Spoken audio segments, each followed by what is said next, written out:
Hi, everyone, and welcome back to another episode of One Pot for All, and welcome to the last and final episode that will be about the Oscars 2024. I know I have a lot of movie fans among my listeners, but I know that some people think, well, is this ever coming to an end? And yes, of course it is. So making this a 3-episode series felt like the right thing to do.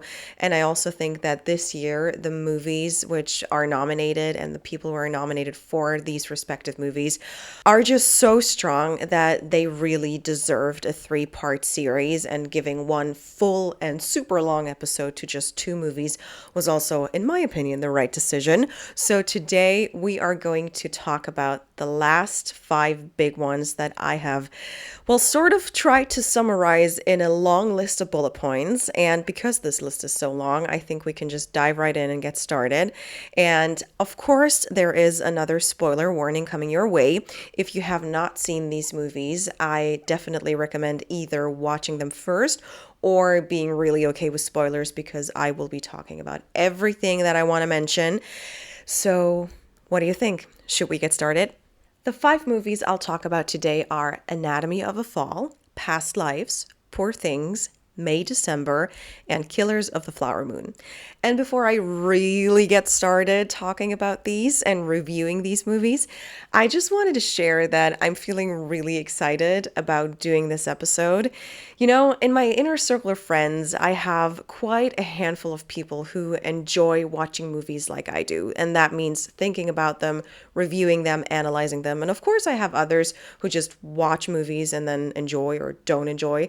But the thing is, analyzing and reviewing movies is such a passion and just like an interest of mine that it's just so nice to share this with some other people in my life. But what I learned is that my opinion on some of these movies might be a little controversial.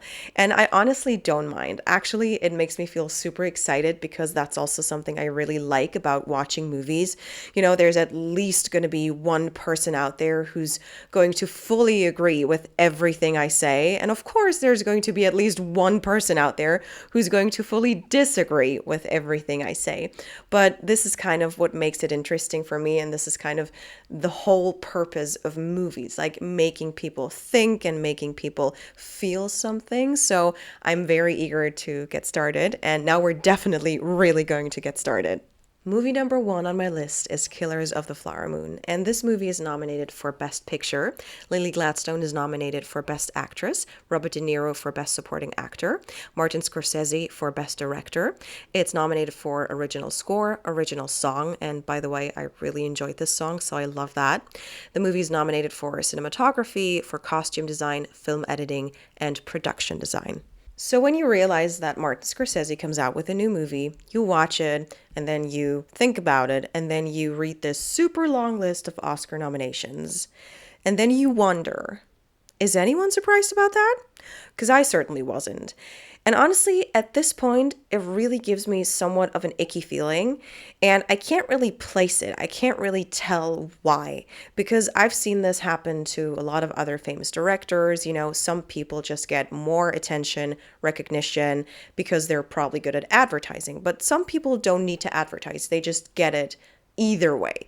And you could absolutely make the case that this is the same way for Chris Nolan. It's the same way for other people like Quentin Tarantino. But for this movie specifically, I was wondering, are we nominating it because it's such an extraordinary movie, especially compared to others, or are we nominating it out of habit? And honestly, I don't have an answer. I just can't tell you. But I have a gut feeling, and I'm left here standing with these thoughts about, why is this movie so hyped? And why are we celebrating it so much when I've seen so many better movies? And of course, you know, you have these Oscar bait movies. It happens every year, and I certainly think this is definitely one of them. However, I think this year the contestants and competitors are so strong and so unique in some ways that it's very visible and very apparent that, in my opinion, Killers of the Flower Moon just can't fully compete. And I want to stress that I really liked certain things, and I also think that some nominations are very well deserved, but I just don't get the hype. So let's talk about it in detail. So, The Killers of the Flower Moon is based on a real story that's based on a book about this story, set in the 1920s in the state of Oklahoma and about the Osage Nation. And the members of the Osage Nation, especially the women who got married to white settlers, are being murdered for their oil wealth. So, yeah, we're right there. That's what the movie is about. And as this story is so complex and difficult to tell, I thought it would be interesting to start with a very random but super interesting fact, because originally the movie was not supposed to be told from this perspective. It was not supposed to be told from the perspective of Ernest Burkhardt and his uncle and focusing on the victims, but it was supposed to focus on a special agent investigating. And honestly, I'm very happy that this shift happened, and I know they had time. I think actually the movie was supposed to be created during COVID times, and they had more time than they thought they would have. However, in my opinion, the story of the movie is still not being told from the perspective of the victims. In the center of the movie, there are Ernest Burkhardt, his uncle, and all the people plotting, scheming, murdering, but not the victims. It's certainly a movie about the victims. Like, we go through things with them. We learn to understand them. We get to know them. We understand their feelings. But we never see the things happening and the plot evolving through their eyes. And I've read a lot of articles, I've heard a lot of people talk about it, and I've also watched a couple of interviews where people claim that. And I think this is the main issue that I have with this movie. For me, it would have made such a difference to have this story told by Molly Burkhardt and not her husband. And this is why I can't celebrate this movie as much as other people do. For me, this very small change would have changed so much. And maybe you can even go a little further and say that the movie is not even about the people who did it, but how the people who did it, and how they got away with it. And yes, this is an interesting approach to tell a story from, but I think I would have rather preferred listening to the victims. And maybe this is a personal preference. And I know that Scorsese and everyone involved in the movie definitely got input from the Osage people. I know that they were involved in telling the story. And maybe it's just important that these kinds of stories exist. Maybe it's just important that we tell these stories, that they are made into big blockbuster movies by people like Martin Scorsese, who always get heard and who people will always recognize as an important filmmaker with important things to say and masterpieces to show. So maybe that's really what it's all about. But I still wanted to put my personal opinion in, and I definitely wanted to mention that for me personally, the impact would have been even greater if the story had been told from the perspective of the victims. Now let's talk about more personal preference, because anyone else thinking this movie was too long? I'm sorry, I'm drawing a line at 3 hours. I've sat through some 3-hour movies, and yes, they were also too long, but 3.5 is really way too long. And I'm all here for telling a story slowly, subtly, with some sparks here and there, but in a very calm manner. I like slow storytelling, but this was way longer than would have been necessary. And honestly, anyone else disagreeing with this has a very strong bladder or an obsession with Martin Scorsese, because honestly, 3.5 hours, I can't stress this enough, was way too long. And another thing that has to do with personal preference is how much you still want to see Leonardo DiCaprio's face. Because honestly, I have reached a point where I just don't enjoy that anymore. I really enjoyed watching him in many, many movies. I remember Catch Me If You Can was one of my favorite movies. I enjoyed that so much. I watched it so many times, and it was a long one as well. And it was also too long, but it was still good, you know? A movie can be too long and good, like Oppenheimer. But what I'm trying to say is I'm kind of done with that, enjoying him in movies, you know? There have been so many movies lately, you know, in the last couple of years, that I connect to his face and him and not being great, that I kind of can't really separate that anymore. Every time I see him, I'm like, oh, not again, you know, starting with The Revenant, and I know he got his Oscar for this one, and I still don't get it. The Wolf of Wall Street, okay, yeah, well-deserved, good movie, he was very good in it. The Revenant, I don't get it. I do not understand. And then Once Upon a Time in Hollywood. And also that one was just, oh, I don't know. And this one, Killers of the Flower Moon, he wasn't bad, but he was just there. Not my fave. And there were people in this movie who I really enjoyed watching, like Lily Gladstone, who was amazing. I loved her performance. I'm all here for subtle and calm performances and slow performances. And I love actors and actresses who are able to make me feel things by barely moving their faces or raising their voices. I think it's an amazing skill to have and to accomplish if you can do that with someone watching this movie, you know? And Lily Gladstone achieved that. But I actually saw a review of this movie where someone said Leonardo DiCaprio's character is an absolute idiot in this movie. And you know, with his corners of his mouth, like sort of like hanging down, he looked like one. And maybe that was all part of it, you know, part of the way he wanted to portray Ernest Burkhard. But honestly, watching him really made me feel nothing. And I honestly thought this movie would have been better not without Ernest, because Ernest is an important character you need to tell the story, but with just a different actor. And that's my opinion, and you can totally disagree with it. I know there are some big Leonardo DiCaprio fans out there, and that's fine. But speaking from a personal opinion and preference, I think another actor would have been a better choice. And now that I've already mentioned her, I want to give Lily Gladstone another moment because honestly, I really enjoyed her performance. She was the highlight of the movie for me. And I do love performances which are quiet, subtle, sort of understated, because I think these performances resonate better with me and have a higher impact than others. I generally don't like people screaming, and I know sometimes it's funny in a movie and it's necessary, and sometimes people just raise their voices. I mean, that's just being a human being, you know? Sometimes you just need to scream. You just have to make yourself feel heard. And usually that happens by raising your voice. And maybe that was also why Lily Gladstone chose not to throughout the entire movie, because she didn't feel heard. Maybe that's why she went for that kind of portrayal. But honestly, her entire performance resonated with me, and I enjoyed watching her throughout the entire movie from beginning to end. And I think she was not weaker than other characters by choosing to portray her like that. I think actually it made her much stronger, and it made me lean in and listen and be more aware and look a little closer. And her nomination is so well deserved. And I am crossing my fingers for her, although I think in that category I have another favorite. But she, again, was the highlight of the movie for me, and I very much enjoyed her performance.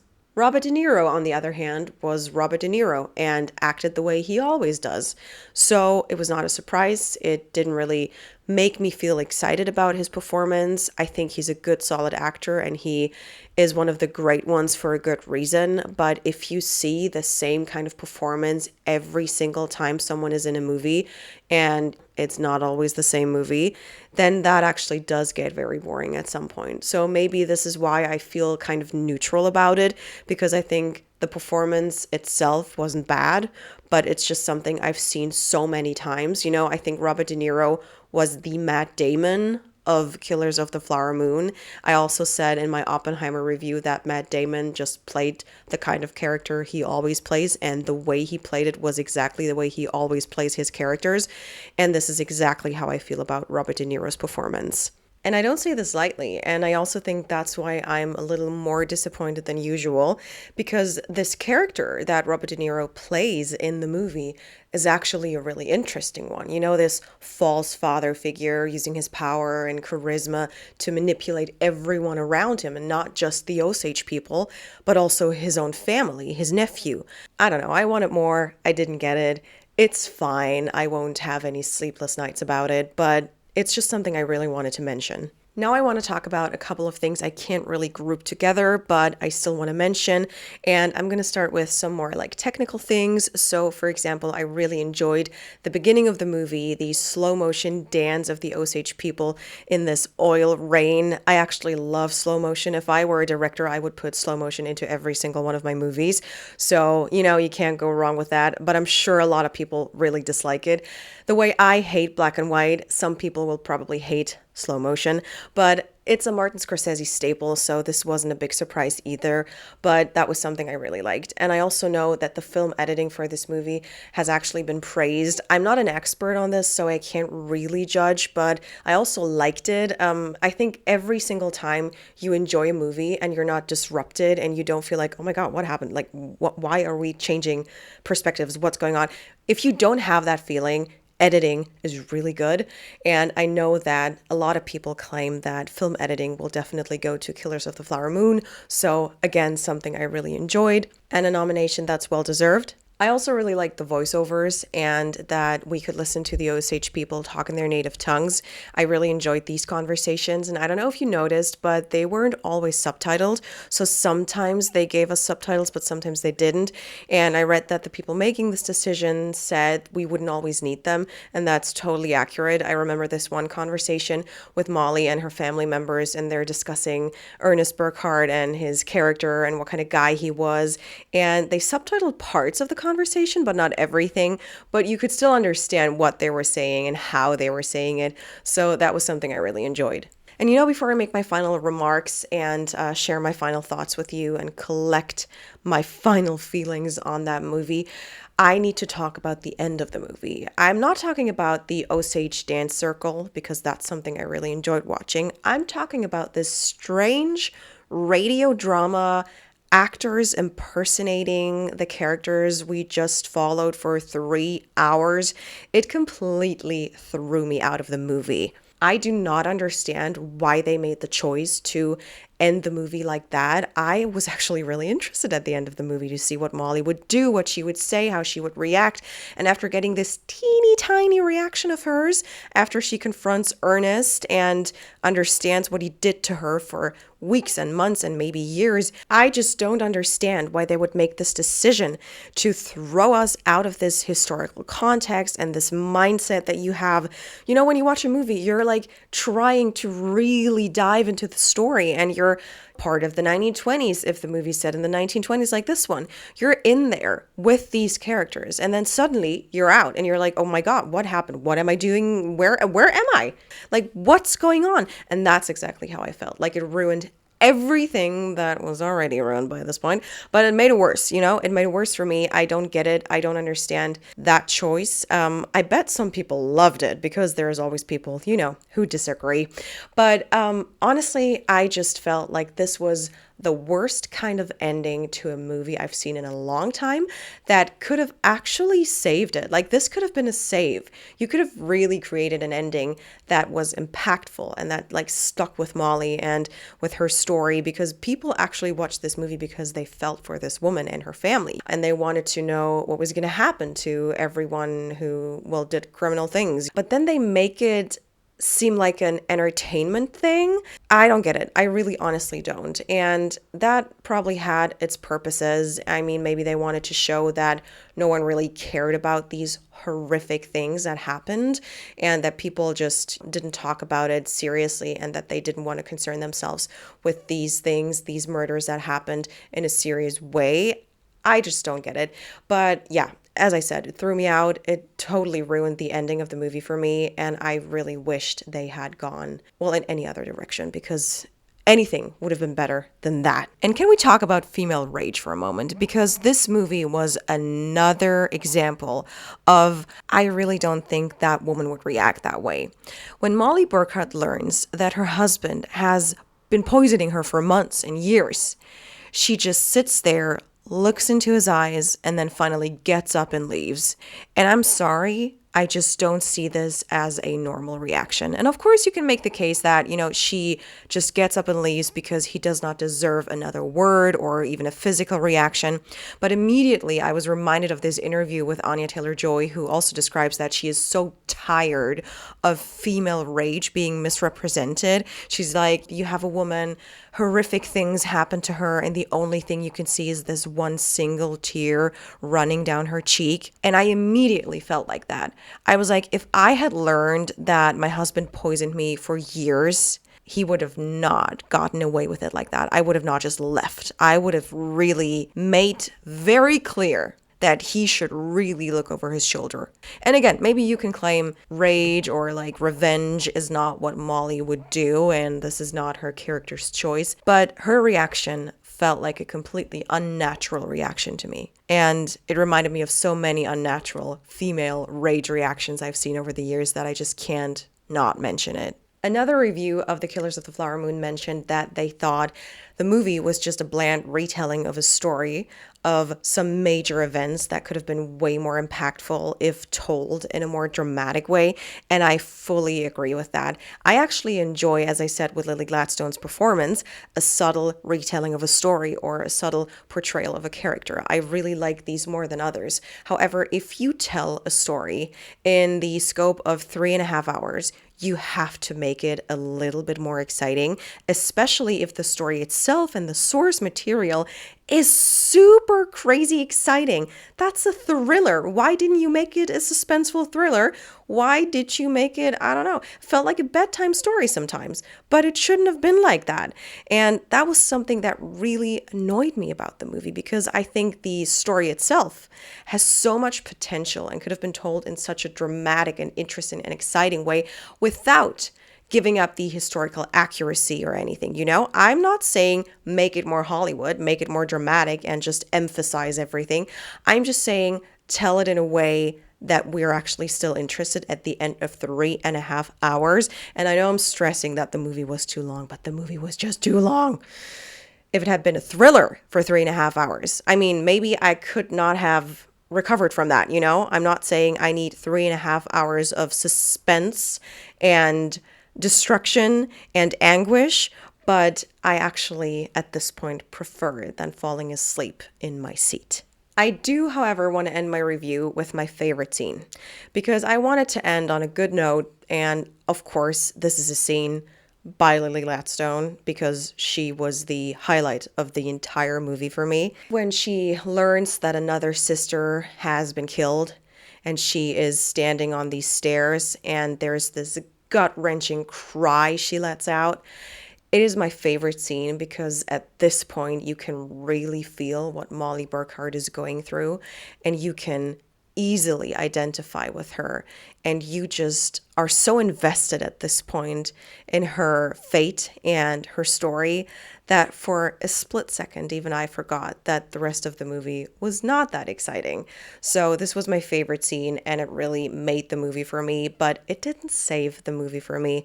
So thinking about this movie made me realize the more I think about it, the more things I can figure out that I disliked.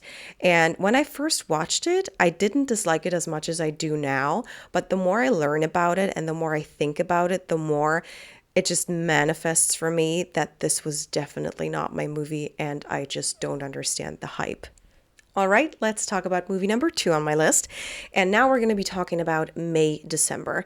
And May December stars Natalie Portman, Julianne Moore, and Charles Melton. So a great cast, but it's only nominated for original screenplay, which I think is interesting. And I did put it on my list because I was actually awaiting the arrival of the movie on Netflix, and I really wanted to watch it. And I didn't get around as fast as I wanted to because there are so many other things I wanted to see, but I finally managed to watch the movie. And for this one and a couple of others, I looked at the score on Rotten Tomatoes because I was really excited for this movie and I guess somewhat disappointed. And I thought it was super interesting to see that the critics' review rate that movie at 90%. So that's pretty high, actually. Getting the 90% on Rotten Tomatoes is not that easy, but the audience score is at 66, and I think that's also where I am. But let's talk about the plot of the movie first. So the movie follows Elizabeth, an actress in an upcoming independent movie about Gracie and Joe and their relationship. So Elizabeth reaches out to the real life Gracie and Joe and asks to follow them around and just, be part of their lives for a couple of weeks to portray Gracie truthfully in that upcoming independent movie. And they allow it because they think, at least that way they have some sort of impact on how their story is being told. What is so unusual about Gracie and Joe is their huge age gap and the way their relationship, if you even want to call it that, evolved and also started. Gracie seduced Joe when she was 36 years old as the mother of his friend Georgie when he was 13 years old in the pet store they both worked at. Let that sink in for a moment. And also remember that this movie is somewhat based on a real story that you can read up on, and that is crazy. This is another case of a movie with an interesting story at heart, which is being told in a very slow way, but unfortunately it gets boring very quickly. I was actually really excited when I read up on some reviews that the movie was going to be slow. I really like these slow burns. As I told you in my Killers of the Flower Moon review, I like subtle performances. I like slow storytelling because it could be interestingly slow and painfully slow sometimes. And usually that's a good sign, so I was extra excited about that. But this movie doesn't manage to pick up any pace. So it's just boring at the end of the day, and that's super unfortunate because the story itself certainly is not boring. It sometimes felt like a character study, which I liked because you have Natalie Portman's character Elizabeth mirroring everything that Gracie, Julianne Moore's character, does. And that is very interesting to watch because you feel the creepy part of acting suddenly come to the surface, Also, you watch an actress being an actress on screen without being herself. That was also quite interesting to watch. But the way Natalie Portman mimics Julianne Moore's or Gracie's behavior, her tone of voice, the way she says things, then what she says and what she does, how she approaches people, how she enters a room, the way she reacts, all of that is super interesting to watch. But there wasn't enough of that for me in the movie. So I'm not really sure what I'm asking. I actually really wanted more focus on the story of Gracie and Joe.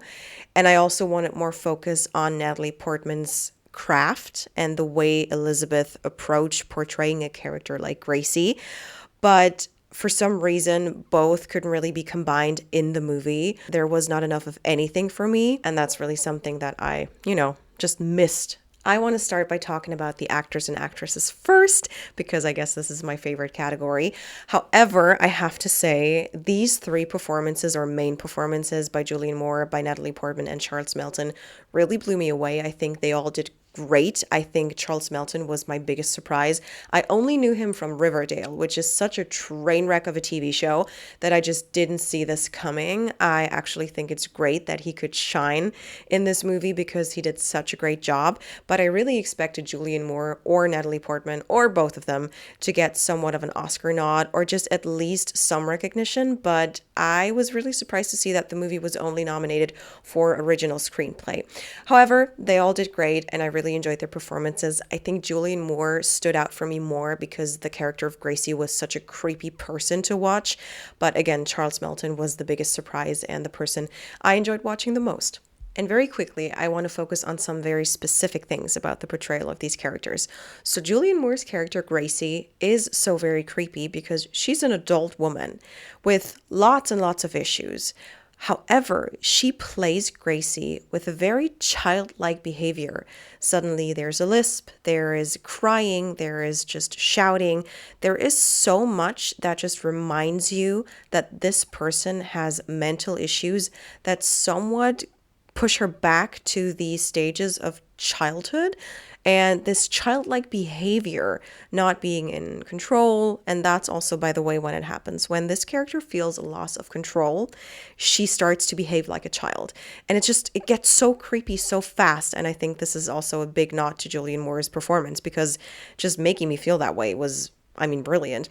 But the way she did it with the change of voice, with this baby talk and the lisp and the way she held her body. It was very interesting and, again, very, very creepy to watch. And I also think that while Julianne Moore was trying to play real, like a real human being with real, very obvious issues, Natalie Portman chose to play performance. She performed being Elizabeth, especially when she started mirroring Gracie, but Julianne Moore went for the like real person approach. And I thought the contrast between these two approaches was just so great because these characters are so different, but then so similar that it kind of like came full circle. And that was a very interesting and captivating part of the movie. But going back to the story now, I just want to say that just talking about it now, but also watching the movie, was not very thrilling or thought-provoking, which I was hoping for, but mainly uncomfortable. It was very uncomfortable watching this movie because at the core of this movie, you have a child rapist and someone who exploits someone else and manipulates someone else and grooms someone else. And although the relationship of Gracie and Joe seems happy on the outside, like especially Joe as a grown-up somewhat seems happy on the outside, you still are left with the feeling that this person has completely lost his childhood and has been manipulated. So I actually think that's also probably what the movie was supposed to make people feel, like you should feel uncomfortable about it. And the movie definitely chooses sides. So there's not this question of who's the bad guy in the movie. The movie certainly chooses Gracie to be the bad guy, and she is. But again, it was not as thought-provoking as I wanted it to be. So I actually was left with this feeling of, this story has no purpose and not enough pull to keep you interested. And I didn't like the sensationalism of it all. I'd rather watch a story or see the story unfold and being told in a more thought-provoking way that you as a person who watches the movie, you as the audience, are left with this feeling like, okay, but what am I thinking now? Like, what am I supposed to think about these characters now? It was very black and white and not enough gray for me to have this feeling of I'm still thinking about this movie, because I'm not. I'm really not. I finished it and I stopped thinking about it. And the next time I thought about it was writing my little bullet points to talk about this on the podcast now. So there was just not enough there, not enough substance for me to like this movie. And right when the movie gets really interesting, when Elizabeth manages to somehow manipulate Joe, get under his skin, and she kind of like makes him rethink his position and his life's choices, then the movie ends and you're like, no, it just got super interesting because you want to see Joe react and rethink what his life is like. He's kind of like left in limbo and he doesn't know what to think. And he does confront Gracie in a scene, however she manages to easily manipulate him. But that left me hanging because why? The movie just got exciting. Joe is the person I'm most interested in. I know what Gracie does and I also know what Elizabeth does, but Joe is the person I was interested in. So yeah, that was unfortunate actually. And while the character of Elizabeth has also managed to get under Gracie's skin, like Gracie tries to convince everyone around them that their love is real and healthy and natural and nothing is bad about it, the more Elizabeth creeps into their lives, the harder Gracie tries and the creepier it actually gets because she is so bad at losing control.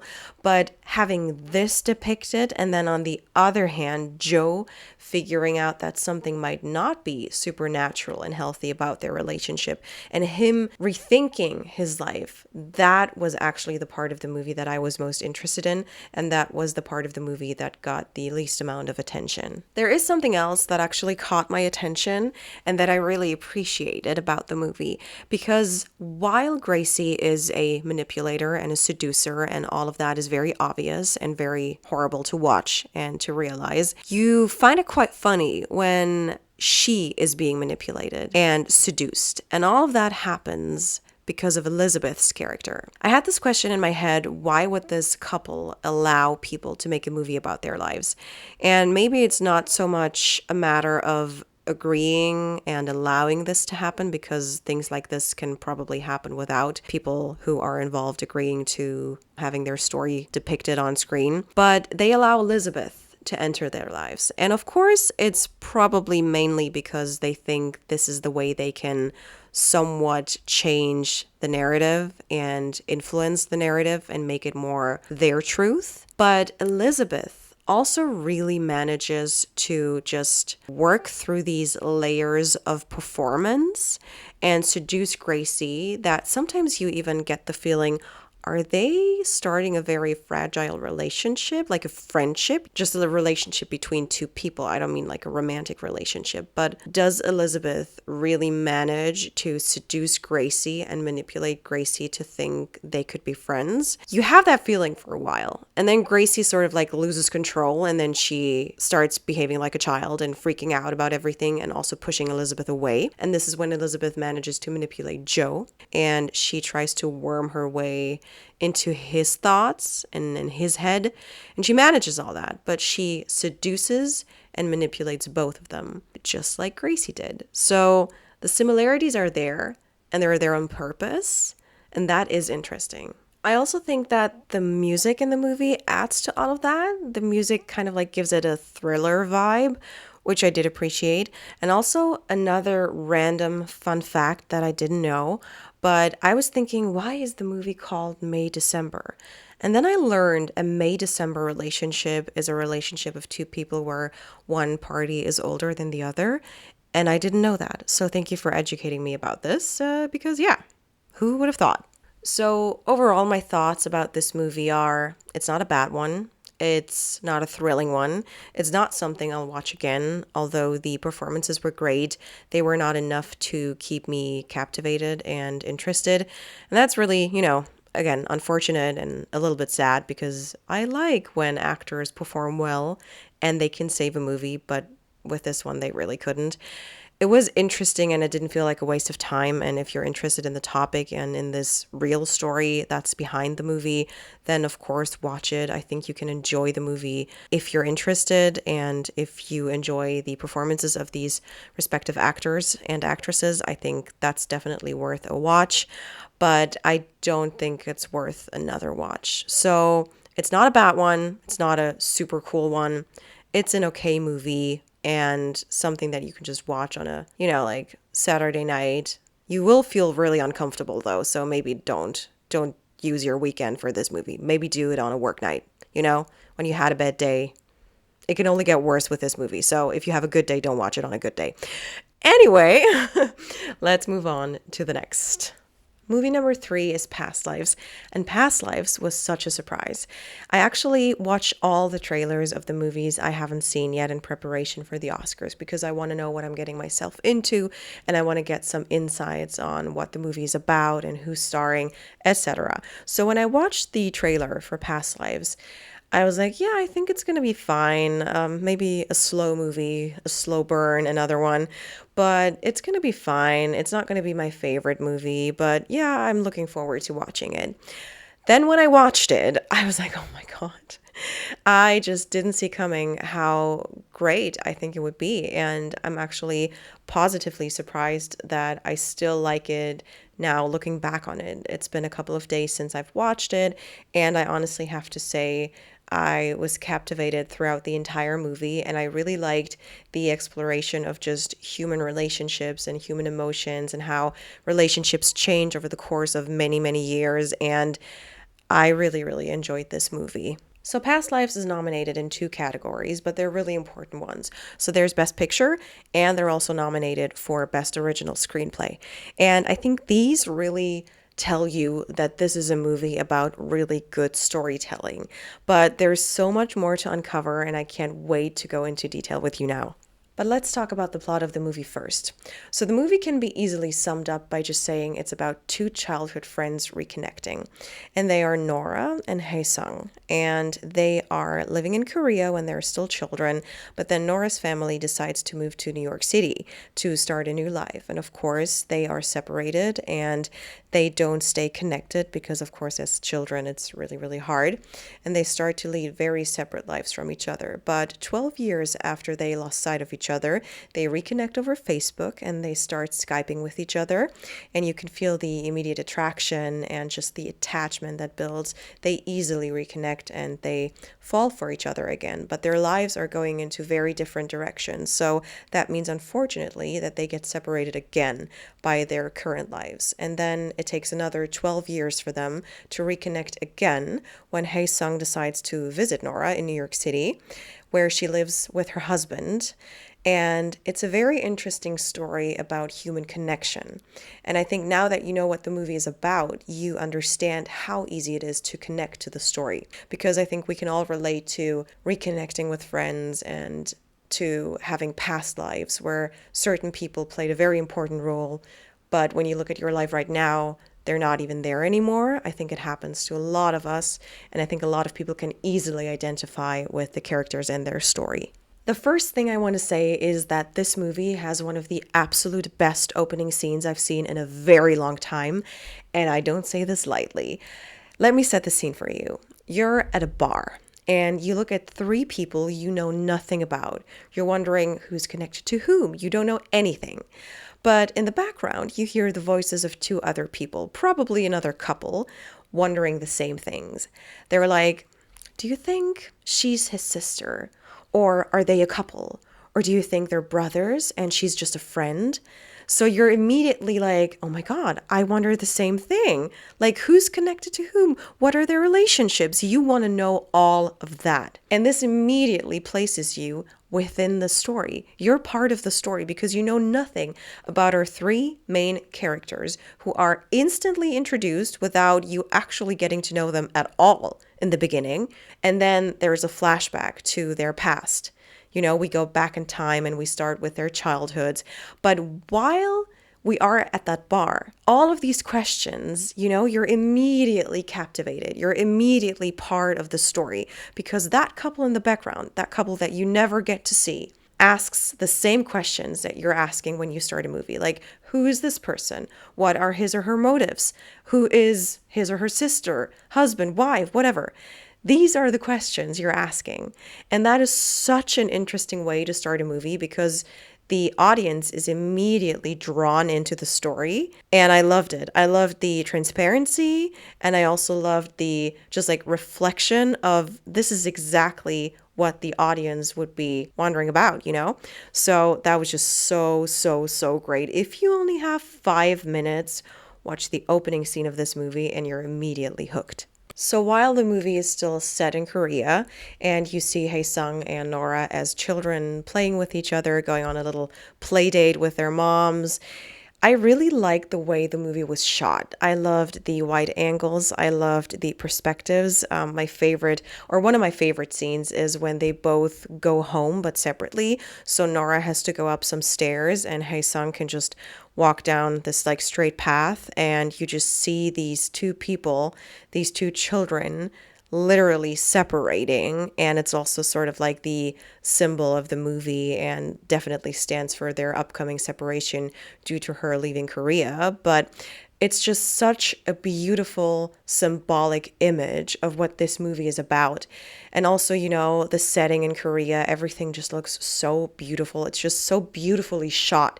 And I also really liked how, you know, you always say that New York City is often a character in a movie, and it felt like that for both the Korean scenes and the American ones. Like, I felt like New York was definitely a character in the movie, but also the part they lived in Korea was just like that, sort of like a character in the movie and stood for something. So I really like the symbolism and just the way the movie was shot with like very wide angles or like the symmetry. It gave me like a very small touch of Wes Anderson symmetry, and all of that was very visually beautiful, actually.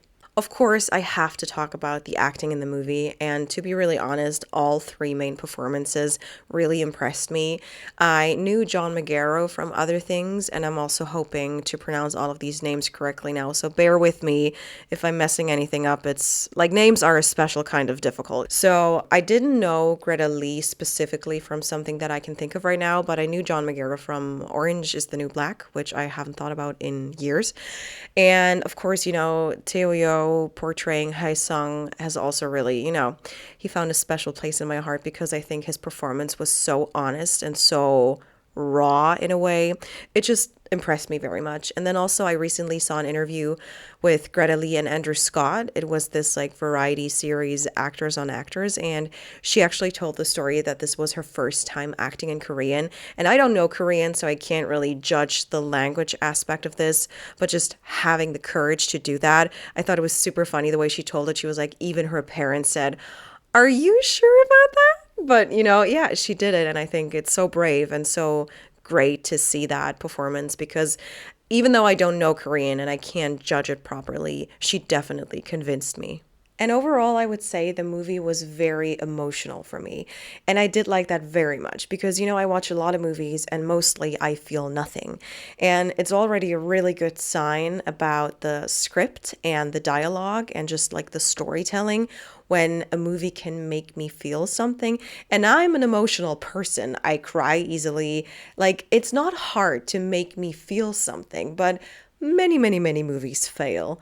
But this one, I mean, I was just so emotional. And I don't want to say at the verge of tears. That's not the kind of emotion I mean throughout the entire movie. I mean, there were moments like this for sure, but I just felt so much throughout this entire movie because it just connected to me on an emotional level, and I really enjoyed that. So I just want to give you a couple of examples and a couple of quotes also that just made me feel like, oh my God, this is such a beautiful dialogue and such a beautiful script. So I'm really, really crossing my fingers that they get their original screenplay Oscar because it would be so very well deserved.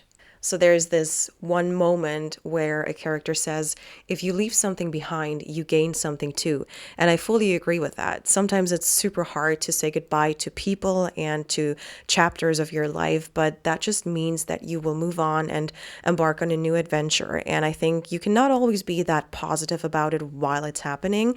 But when you look back on all the changes happening in your life and all the chapters that you have closed, I think every time you say goodbye to something or to someone, there are new opportunities arising and there's just a new beginning, like a small new beginning of your life. And I think it's always meaningful.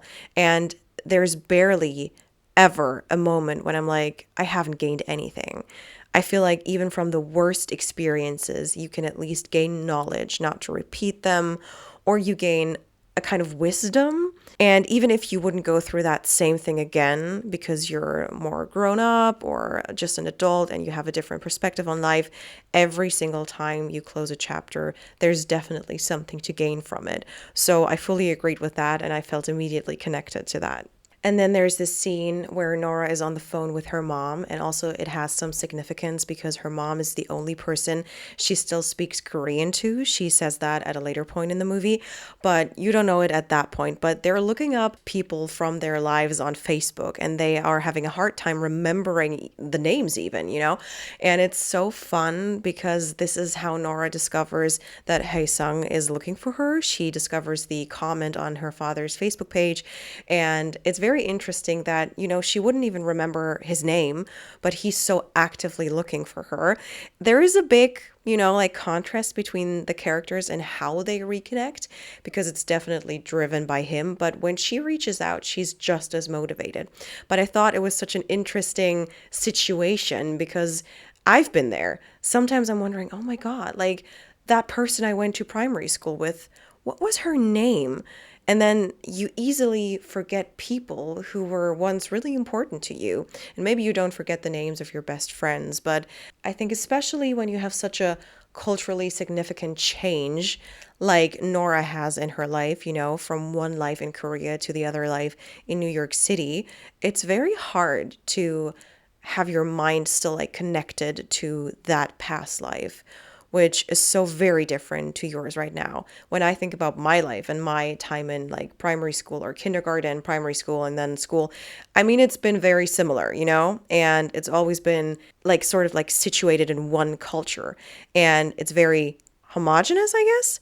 So Even though I can't remember all the names, I would definitely be able to come up with them again.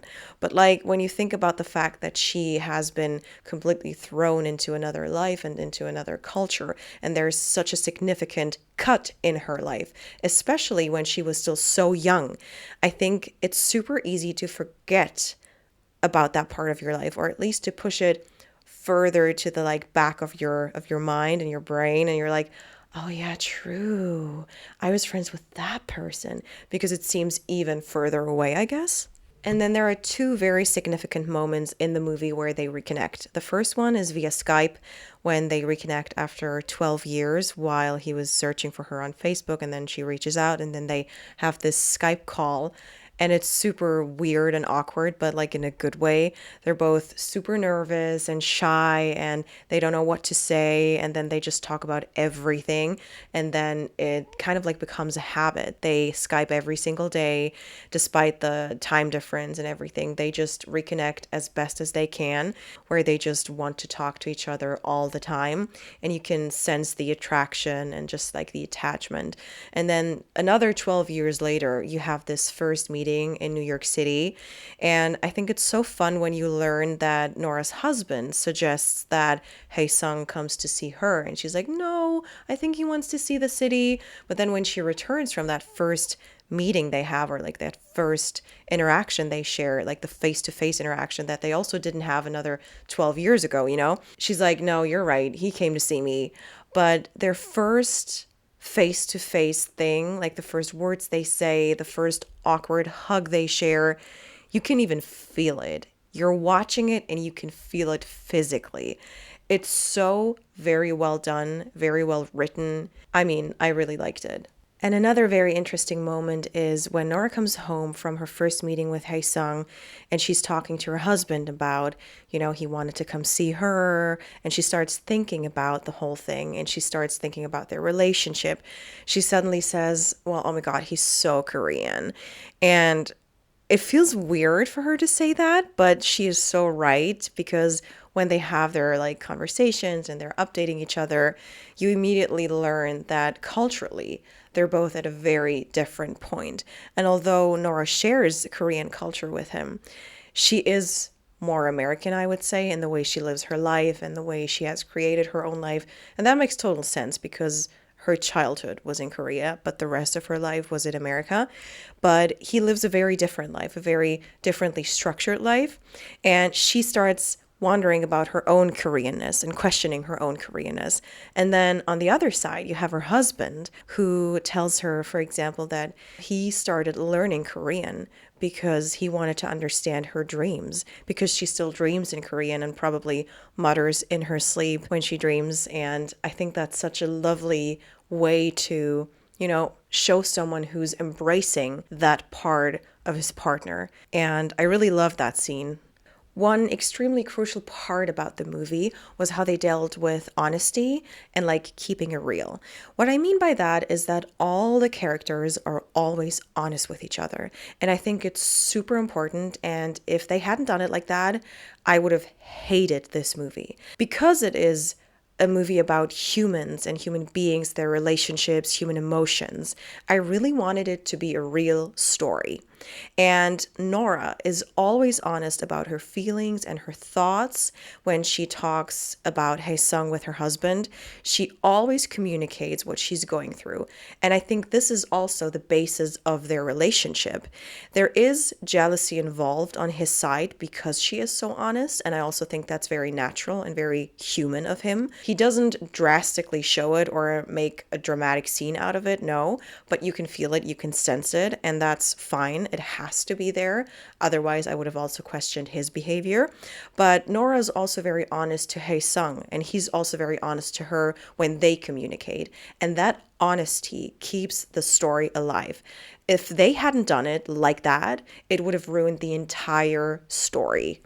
So just imagine you have that like comedy where you have a couple and then someone else jumps in and one person runs away with the other person and it's super fun. It works in a film like that. And it would also work in a drama when you have other themes that drive the movie. These kinds of narratives work in certain movies. But this was an actually realistic movie about human relationships. And to me personally, it would have been so not realistic if Nora had just run away to Korea with Hae-sung after 12 years of a happy marriage with her husband in New York City. Like, why would she do that? Why would she act on a very spontaneous feeling and something that has no basis, something that she cannot deal with, something that she can't really understand yet? That they didn't do it was really the proof that I needed, that this movie understood where it was going. And you barely have that, so the appreciation is big, yeah? And now I want to talk about a couple of technical details and stylistic devices. So, first of all, I thought the movie had great cinematography, and I'm actually wondering why it has not been nominated in that category, because I noticed it and I really liked it. And I feel like with cinematography and also editing and all these like very technical categories, the first thing is, do you notice it? And if the answer is yes, then there's already something really special about it or something really bad about it. But yeah, for this one, I really loved the cinematography, especially when they say goodbye at night when he leaves her for good. And I don't know, I remember it being an integral part of this movie. And again, I'm really wondering why they were not nominated in that category. But of course, it could be that the other contestants and other movies nominated were just too strong. So it is what it is, but I just wanted to throw it out there. Let's talk about language for a second, because I think for this movie, language is a very significant part of the movie and the character's identity. So the characters in the movie speak English and Korean. And of course, Nora in her current life speaks mostly English with her husband and everyone around her. And she mentions in the movie that she only speaks Korean to her mother at this point. So when she reconnects with Hae-sung, this is not only a symbolic choice for her to connect to her past life when she speaks Korean with him, but of course, it's also part of her. And I really like that they made that choice. And I think, when people are opposed to subtitles, I can never really understand, because if you have several languages in a movie, it just makes it more authentic. It just totally adds to the authenticity of the characters. What I will never understand is when there are several people in a movie and two people have a conversation in English, for example, if the movie language is English, but these people are not English. For example, they're German or French. Why would they communicate in English? That makes absolutely no sense. And I know subtitles are a choice that needs to be made at some point. And I know a lot of people don't like reading subtitles. So I also think they're missing out on a lot of great movies. But we've had that conversation the year Parasite won, and they were right. Reading subtitles really makes you have a lot of amazing movie experiences. So I'm all for that. But I just wanted to say that I feel like for this movie, it was so essential that they stuck with these two languages. Because again, it's a symbolic thing, but it's also an important identity thing for both characters. For Hae-sung, for Nora, who reconnects literally to her past, where she spoke Korean, where this was her way of communicating with everyone. And when this past is brought into her current life with Hae-sung visiting her in New York, it's definitely something that sticks out. And I think character-wise, it's also used in a very interesting way. Let's go back to the scene at the bar that we talked about in the beginning. Nora goes to this bar with Hae-sung and her husband.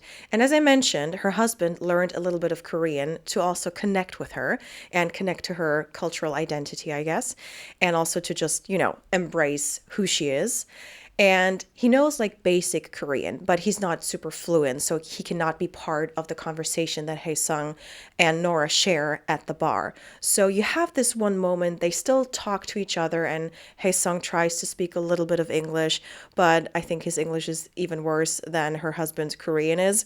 But there is this moment, Nora sits in the middle, and she suddenly turns and starts fully embracing her Korean and just talking to Hae-sung without even acknowledging her husband. And he's still listening because I think he's supposed to be picking up certain things they say, but he can't be part of that conversation. Again, a beautifully symbolic choice of using language that way. I appreciated that so much. Before I wrap up my review of Past Lives, I want to talk about the final scenes in a little more detail. As I mentioned, Nora clearly makes Hae-sung understand that she's not going to throw away her marriage and her present life in New York City for whatever this is that has developed between the two of them. And I love that choice. I think it's the right choice, it's the grown-up choice, and I think it's a realistic choice. That does not mean that there were no feelings involved and that she didn't feel the tension and everything that started evolving between the two of them. Because I think as the audience, we can also see and feel that. There is tension, there is love, there is appreciation between Hae-sung and Nora, but it's important that they do not act on it. And when the movie didn't, I was extremely relieved about that. But then there's the real goodbye. So Hae-sung goes back to the apartment with them to pick up his suitcase and just wait for an Uber. And she just goes with him downstairs to the place the Uber is supposed to pick him up.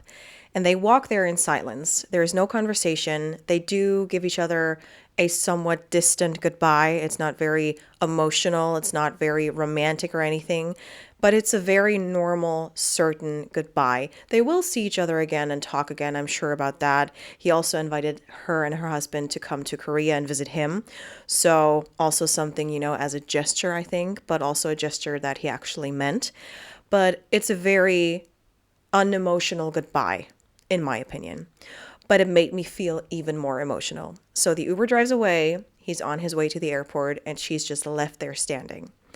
And I love that the camera just focused on her standing there, not moving, not saying anything. And in that specific moment, I asked myself, what would I do now? And I was just like, I'm probably going to start crying any second. That's exactly what I felt like. So what happens is Nora walks back to the apartment. Her husband sits on the stairs of the entrance. There's a little gate, comes down the stairs, opens the gate, they embrace, and she starts crying. And in that moment, I just felt so heard and understood because the confusion she went through in these past days with Hae-sung visiting, all the emotions, all the love and appreciation, and all the confusing feelings she must have had, it would have completely overwhelmed me too. And I thought it was the most honest portrayal of a reaction I've seen. And also, I thought it was super important that she didn't cry on her own in her bedroom. That could have been interpreted as regret or something very negative. No, she shared that moment with her husband. Her husband knew exactly what she was going through. Every single step of the movie, he knew. He was part of it. And he's also part of that.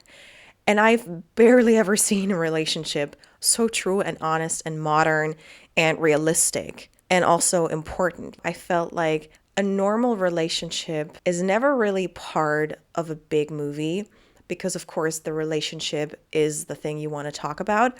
But for this movie, they stressed that a marriage that lasted 12 years can also withstand something like that and still appreciate everyone involved and not blame anyone. Her husband never blames her for anything she's feeling. He accepts it and he's always part of it. And I think him being part of all of that makes him accept it and makes it easier for him to understand and relate to what she's going through. So when he embraces her and she starts crying, I felt like this was the most natural reaction I've ever experienced and I've ever seen. So this movie had a perfect beginning and a perfect end. And I have nothing else to criticize. It was perfect.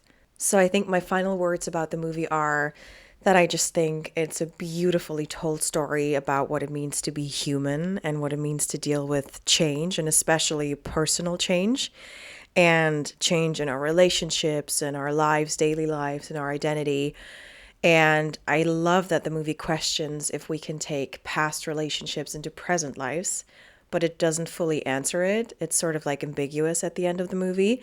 And thinking about it now, I really have no answer myself. I think sometimes it works and sometimes it really doesn't. And that's good either way. And I think you should not take some relationships into your present lives and others you can never let go of. And all of that is great. And it's super interesting that this movie just left me thinking about my own life and who the people are who I brought into my present life. You know, I have relationships which are really close that go way back. They go back to school or kindergarten or even before that. And who are the people I left behind? And just leaving me with all of these questions and thoughts about my own life is such an important impact that I don't want to underestimate because, again, you know, I said that there are certain movies I talked about in this episode that I never, ever thought about again after watching them, except for like this review. But Past Lives is with me, and it's been with me since I've watched it a couple of weeks ago. And I love that because this is really showing me that this movie has sort of left its mark with me. So, as this is a two-part episode, because otherwise I would be talking for another hour, please make sure to tune in to part 2, where we're going to be talking about Poor Things and Anatomy of a Fall. And I can't wait to talk to you in part 2.